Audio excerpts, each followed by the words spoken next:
What's going on, guys? This is going to be our Summary of Markets Week 48, and then we're going to get started with the options watch list right after that. Let's get started on SPY.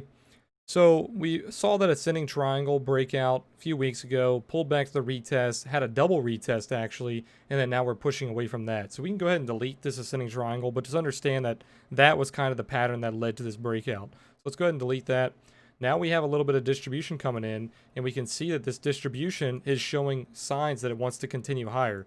So you can look at this little micro uptrend. If we go to a lower time frame, it will be a little easier to see. But you can see we're in kind of like a little micro uptrend pushing out of that distribution. You can see the Momo is pinching bullish. Very, very good sign for the bulls. And then we have that close above that distribution high. So as long as I'd say Monday and Tuesday are still holding above that distribution high around 372, this should continue higher.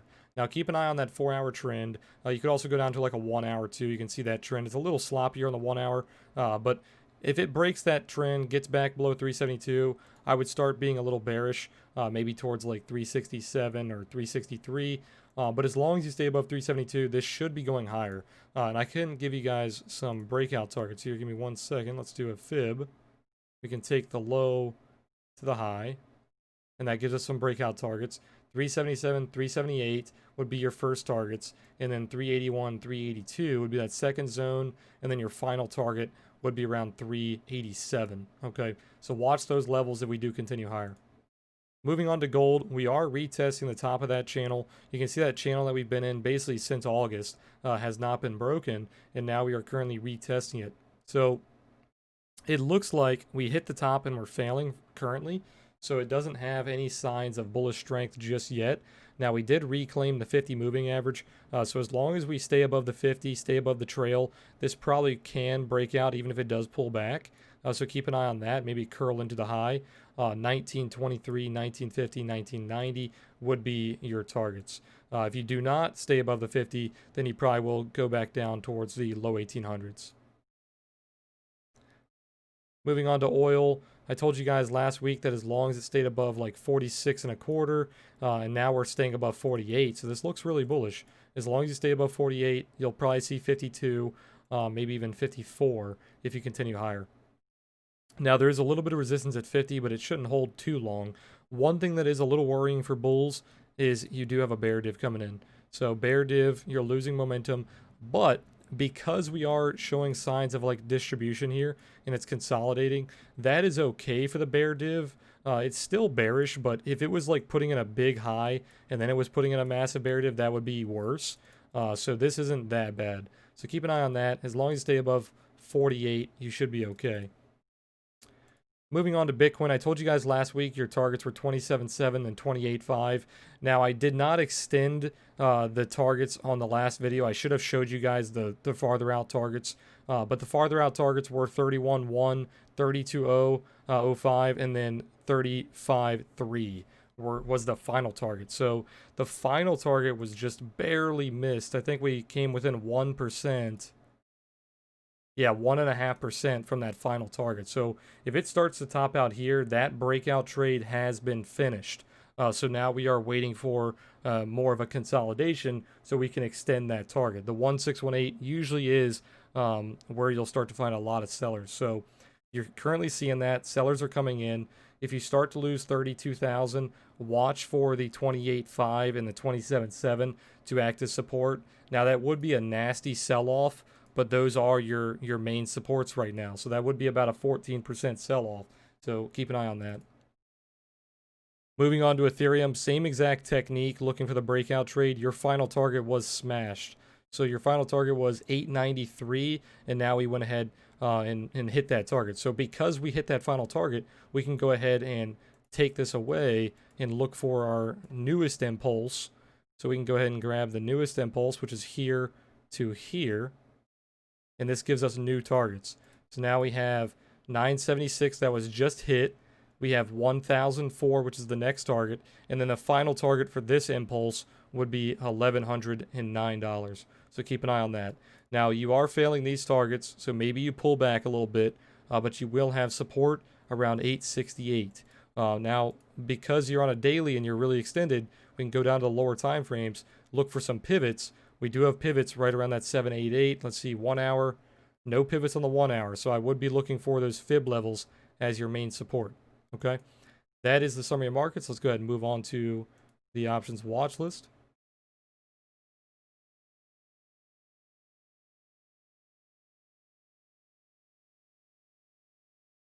Nothing has really changed from last week. I'm still watching pretty much all the same stocks. So let's just quickly go through these.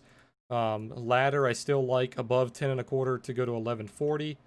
Overstock, you are failing this support, but you're putting in a massive bull div. But this is a Momo pinch bearish, so you really don't want to trade against the bearish trend here. So unless you start to push up and reclaim like 51, 52, I probably would not touch this. I would probably keep an eye on the ADMA around 54. If you start to flip the ADMA, then you could probably be bullish, but looks pretty bad for right now. Moving on to Peloton, as long as Peloton stays above 149, you should get 167, but that target was already hit, and that target was pretty much perfect. It missed it by a few pennies, but that was pretty much perfect. So watch for a gap fill. Maybe you fill the gap. As long as you find support above the gap, this should go higher. Moving on to Big C, looks exactly like Overstock. You just broke support. You have a Momo pinch bearish. You do not want to trade against these pinches. So unless you're taking puts, I would wait for a reclaim of the ADMA, maybe around 68. PLTR looks pretty bad. We lost the bullish pennant. We put in a bad high here, kind of like a bull trap, and now we're going back down to 21. Watch for support around 21 and 18. AMD, you are holding the support around 90.72, but it does need to break above like 96 to get back to 103. So watch for this little resistance here. You are putting a little bit of a curl in momentum. You can see the momentum's curling here. Get above 98. Watch for 103. Neo, you hit our target at $50. You found a little bit of support here. Hit the target again. So now if you hold above 49, you should be able to get 53.5, and then you'll break an all-time high. As long as Chegg holds 89, you should get 92 again. That should be pretty easy, and the breakout target is 100. So if you break above this level around 94, you should get 100 pretty easily.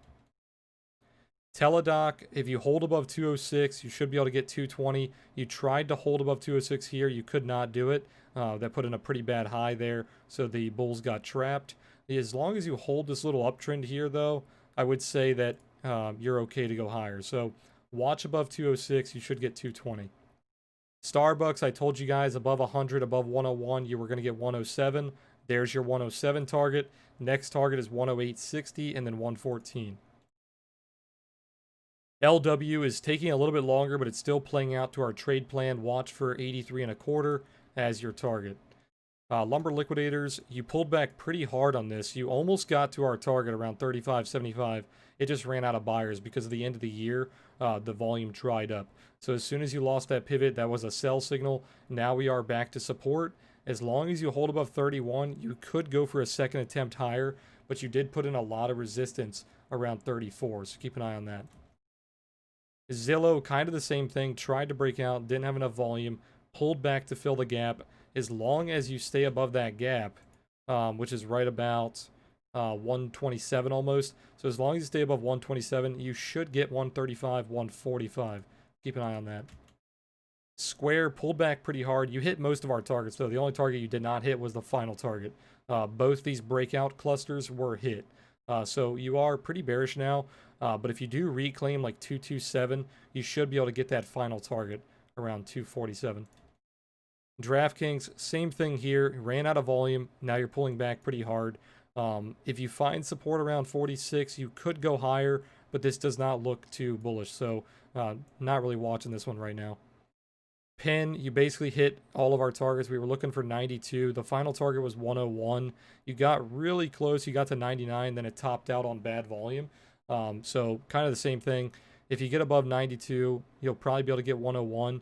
As long as you stay above this trend here, you should be bullish. You're kind of pulling back to retest that trend. So kind of like this area right here.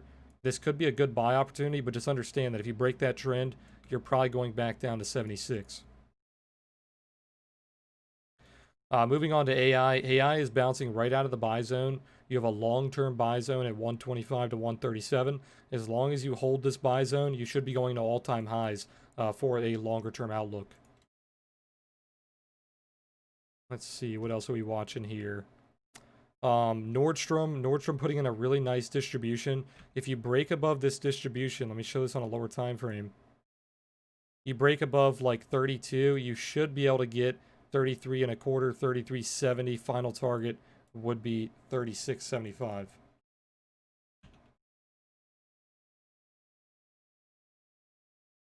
Walmart, you're putting in a big bull div, I believe. Yes, you have a big bull div here on the daily. So as long as you reclaim like 145, 146, you should be able to get back to this little target zone around 149, 150.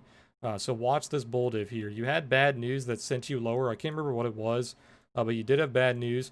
But you do have a massive bull div here and not a lot of sellers coming in. So as long as the buyers step in here, you should be able to get 150. Target, I told you guys, as long as you stayed above 170, you're going to get 179. You had a little bit of a pullback here, but it still looks like you're going to get that 179 target. So keep an eye on that. ACI, we were actually watching this. Where's that chart? You have a massive daily inverse head and shoulders here breaking out. So this thing's going to go very high. If you missed your entry on this, sadly, it did not give you a re-entry. It tried to pull back here, but then it instantly got bought up. But if we take a measured move from that inverse head and shoulders, this would give you a target of about 1950. So watch out for that final target. If it does pull back to retest the neckline, that would be a good entry. But right now, it's not really giving you a re-entry. Another chart that I really like is Ulta. I think this was a weekly setup. Yeah, you're on a weekly pivot here. If you break above this weekly pivot, there's a small gap around 300. But if you break above this gap around 300, long term, this could really start to retest this value back around like 350. So if you guys like trading longer term stuff for a few months out, keep an eye on that 350 target if you do get above 300 on Ulta. Disney, you had a nice little uptrend here. As long as you stay above like 181, you should be able to get 186. You have a nice little short-term uptrend, but if it breaks this uptrend, you do have a ton of gaps that need to be filled. So watch out for that.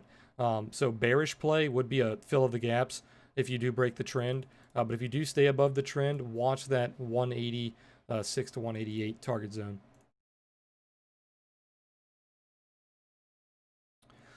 Dash actually has a textbook. I took this on shares, so I'm starting to ladder into shares here. Dash has a textbook falling wedge here. I believe you had a bull div too. Let me take a look. Yes, you have a massive bull div here. And then look at this buy wall. Look at how flat this was for multiple candles. There's a big buyer around 140. You dipped below it a few times, but then it instantly got bought up. So there is a buyer trying to protect 140 here. So that would be kind of like your stop loss area. But as long as you break this falling wedge to the upside, this looks extremely bullish. Maybe a little bit of resistance around that pivot and then retest the wedge. But this thing could go massively higher, probably like 170 to 190. So keep an eye on this. This could be the bottom on Dash. We're going to watch this very closely. I'm in shares already. I'm in 20% size. I'm going to buy it if it breaks out, or if it goes lower, I'm going to add on to my shares.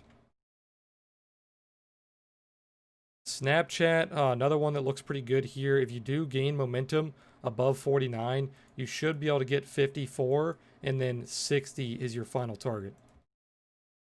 Honeywell, as long as you stay above 210, this should go higher into 220. Rocket, I finally cut my options on Rocket. This thing just won't stop bleeding. So I cut my options for a small loss, but I am holding shares still. Verizon is finally starting to find buyers once you filled that gap.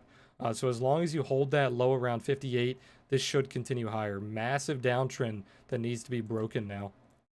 RTX, you had a small falling wedge here, beautiful falling wedge on the lower time frames, and you're finally breaking out. There was good news over the weekend that they overrode Trump's veto on the defense bill, so that will help RTX and Honeywell. American Eagle, I can't remember if I cut this or not. I think I'm still holding this. but it was looking a little bearish. So if you do continue to pull back, they had like a little head and shoulders here that is breaking downward. So if this does not find buyers very early on Monday, I will cut this. So keep an eye on that. Jeffries, we were looking for a breakout of 24. You finally broke above 24, and now you're starting to get some volume. So this thing could go higher. It's a very, very slow mover, but I am looking for 25 to 26 as my target. Siri, kind of the same thing. I'm looking for a downtrend break here, a little shift in momentum. Not a whole lot of buyers stepping in just yet, but that was the end of the year. Hopefully, in the beginning of the year, we will see some buyers step in on Siri. CVS, kind of the same thing here, curling in momentum, gaining some momentum. If you do break above like 70, you should be able to get 73 to 78, but you do definitely have to find some buyers. Johnson & Johnson hit our first targets. 157, 158 is our first targets. Second targets, 160, 161. Final target being 165. Cloud is pulling back a little bit. You hit our first target around 29, and then you started to pull back very hard. That's mainly due to FSLY because you are heavily weighted in FSLY. So that pulling back did hurt Cloud a little bit, but I still like this play as long as FSLY finds some support pretty soon. Smile Direct, this was a heartbreaking pullback after such a massive move, 14% day. I thought this was really going to start to rip higher, and then you basically just retraced the entire move. If you do start to find buyers here, get back above the inverse head and shoulders neckline around 1250, I probably will add on to my contracts. This is a leap, so I do have plenty of room to add, but this pullback did wipe out all of my profit. OPK, I can't remember if I cut this or not. We were looking for a short squeeze play, but you ended up failing downward. So if you don't find buyers on this, if I didn't cut this already, I'm going to cut this on Monday. Moving on to tech, let's keep an eye on Microsoft here. You do have a breakout, but you did hit your target around 226, and then you failed the breakout. So unless you reclaim 226, you're not going to go higher here. So you really have to break this trend, reclaim 226, hold above 226, then you'll hit your final target around 232. And because we distributed a little bit here, we could extend our targets when that does happen. Apple, you hit our target around 136, 139, and now we are pulling back. As long as you stay above, I'd say like 132, you should be able to go higher, back into 139, and then 147, 150 would be your swing targets. Moving on to Facebook, you keep hitting our 277 target. Like any dip, you could buy and then target 277. It's a massive resistance. You are not going to find heavy buyers until you stay above 277. So watch that level. If you stay above 277, 285 is the target, and then around 292, 295. Netflix, I told you guys, as long as it held 510, you were going to get 525 and then 542. 525 was hit, you pulled back to retest it, and then we hit 542. So now that all these targets are hit, I can go ahead and give you guys some farther targets. Let's take this most recent impulse here. We could go from the low if you wanted a longer term trade, but I know a lot of you guys are more shorter term traders, so I'm going to take the shorter term impulse here. So our next targets would be 558, 564, and then 581, 587. Final target being 609. Amazon is still playing out our trade from 3,200 to 3,400. All of this pullbacks and the short-term movements, they're just noise. As long as you stay above 32, this should hit 34. Your stop loss, at this point, you could raise your stop loss to like 3,150, but I would let this play out a little bit longer. I think 3,400 will be hit as long as there's no bad news. Last but not least, Tesla. I told you guys above 669. The target was 711, 715, 725. Most of those targets were hit. You did not hit 725. If you stay above 725, 769, 783 are your next targets. Final target being 839. Okay. That is the options watch list. That is the summary of markets. Hope you guys enjoyed this video. Make sure to hit that like button, and I will see you guys tomorrow. Peace out.